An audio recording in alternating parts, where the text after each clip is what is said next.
Merci beaucoup. Du coup, aujourd'hui, je ne suis plus présidente, je suis plus que responsable scientifique de l'association, mais je suis quand même ravie d'être parmi vous aujourd'hui pour vous présenter les premiers résultats de cette étude sur les formes de dos de chevaux. Et la question que l'on s'est posée au départ, c'était de savoir s'il existait des types de formes de dos de chevaux, comme on l'entend souvent sur le terrain et en sellerie. Donc, pour ça, on s'est appuyé sur des données, on s'est appuyé sur en fait des relevés de formes de chevaux, de dos de chevaux qui ont été réalisés par une même sellière, 620 relevés sur du coup des feuilles de papier qui ont été ensuite numérisées pour pouvoir être traités de manière automatisée, de manière informatique. Donc pour ça, on s'est énormément appuyé sur les bénévoles de l'association. Comme on n'a que 3 minutes, les premiers résultats. Donc, dans les premiers résultats, le plus intéressant, c'est le fait qu'un cheval, le dos d'un cheval, est différent quand on le regarde de face, sa coupe transversale, ou de profil, sa ligne de dos, la coupe longitudinale.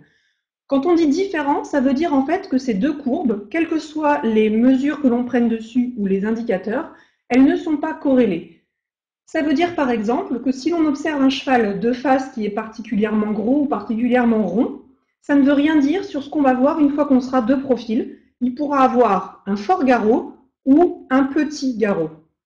La conséquence pratique de ça, c'est qu'il est possible qu'une selle aille très bien du point de vue de l'arcade, mais ça ne dira pas qu'elle convient ou pas, parce que ça ne dira rien de ce qui se passe dans l'autre dimension. Et il est donc très important d'avoir ces deux dimensions lorsque l'on regarde et caractérise la forme du dos d'un cheval. Il n'y a pas de corrélation.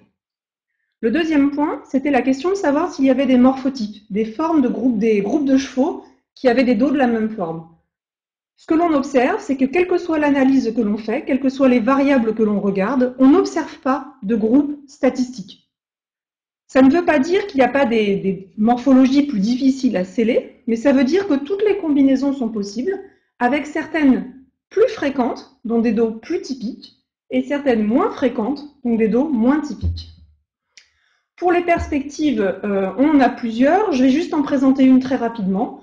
On est en train de développer un algorithme qui permet, en suivant les indications de Cellier, de déterminer parmi les arcades du commerce celle qui est la plus en adéquation avec la forme du dos du cheval, et s'il n'y en a pas, si la note est trop mauvaise, de dire qu'il faut aller s'orienter vers de l'adaptation ou du sur-mesure.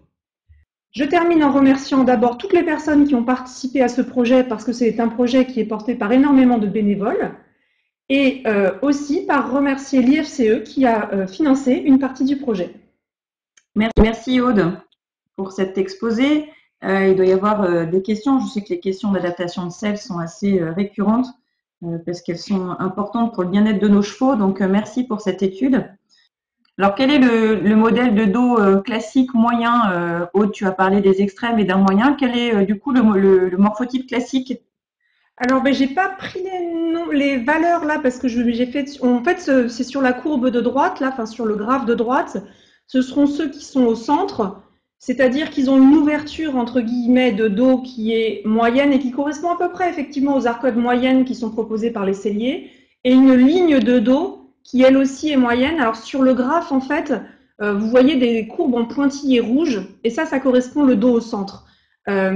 Après, là, j'ai pas les. On est en train de regarder qu'est-ce que ça fait comme nombre pour avoir des chiffres à dire c'est 24, c'est 32. Et ça, c'est encore, c'est dans les perspectives et on va bientôt les avoir, mais on n'a pas encore caractérisé parce que c'est pas si simple de passer d'une courbe à dire bah, cette patate-là, c'est cette grandeur-là qui la caractérise le mieux. Alors, on a une question d'Alexandra Maillard. Comment corrèle-t-on les deux dimensions de façon pratique? Alors, donc j'imagine que ça veut dire dans le calcul, ou plutôt que sur le terrain, par pratique. Dans le calcul, ce qu'on a fait, c'est qu'on a, on a fait plusieurs choses différentes. La première, c'est de regarder des grandeurs caractéristiques sur ces deux courbes. Par exemple, vous définissez, il y a un point qui était repéré sur la courbe longitudinale, qui est le petit, je crois qu'ici, je peux montrer quelque chose ici, ce point-là. Et on regarde ce point-là et le point le plus bas. Ça définit une hauteur de garrot, une longueur de garrot. Et puis, on peut prendre sur l'autre profil, par exemple, un angle, une largeur, etc. On fait toutes ces mesures et on regarde la corrélation. On calcule des corrélations de manière très standard et on n'en trouve pas. Une autre façon de faire, c'est de se dire, bon, peut-être nos choix n'étaient pas optimaux. On peut prendre un polynôme qui permet d'écrire l'ensemble de la courbe et prendre tous les coefficients du polynôme. Avec tous les coefficients du polynôme, on a toute l'information. Et quand on regarde les corrélations entre les coefficients des deux polynômes, pareil, pas de corrélation. Et ça, du coup, sur le poster, on a le corrélogramme qui est présenté. Une autre question de Pascal Edman, est-ce qu'il y a eu des analyses ou est-ce que vous avez prévu d'en faire sur les effets de variables tels que le niveau de travail du cheval, la discipline, son âge? Alors, ce seraient des études hyper intéressantes à faire. On était très content de trouver ce jeu de données et d'avoir la chance d'avoir 620 d'autres chevaux parce que c'est des nombres qui sont pas si simples à atteindre pour ceux qui ont fait quelques mesures. Mais la contrepartie, c'est que c'était des données qui étaient utilisées pour produire des selles. Et du coup, ces indications-là, on n'avait pas beaucoup d'autres indications sur les chevaux. On connaissait pas, par exemple, un critère qui était vraiment important, qui aurait été important, c'était la hauteur au garrot. La race, on l'avait de manière très parcellaire, on l'avait peut-être pour 10% des chevaux. L'âge, on l'avait jamais, ou peut-être sur 2-3 chevaux, donc c'était pas du tout, on pouvait rien en faire. Et donc vraiment, l'intérêt de cette étude, c'est de regarder vraiment à plat, entre guillemets, ce que sont les dos des chevaux. La limite, c'est clairement de ne pas avoir d'autres informations sur les chevaux. Ouais, peut-être sur la méthode, est-ce que tout le monde peut caractériser le dos de son cheval en vue d'adapter sa selle? Quel est le moyen que vous allez utiliser? Et c'est en parallèle à la question de Damien Fasselière.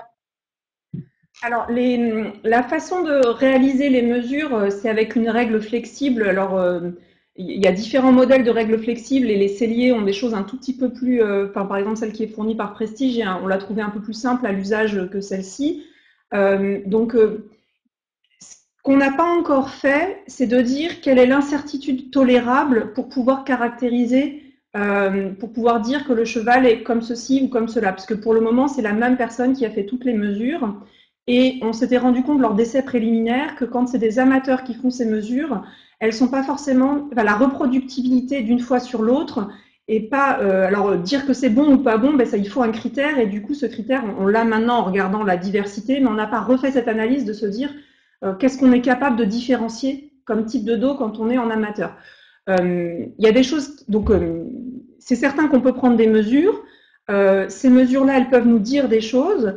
Par contre, de dire telle mesure amène à telle selle, ça c'est quelque chose qu'on n'a absolument pas fait dans l'étude et c'est le métier des selliers. Donc, je vous ai dit, on a montré l'une des perspectives là.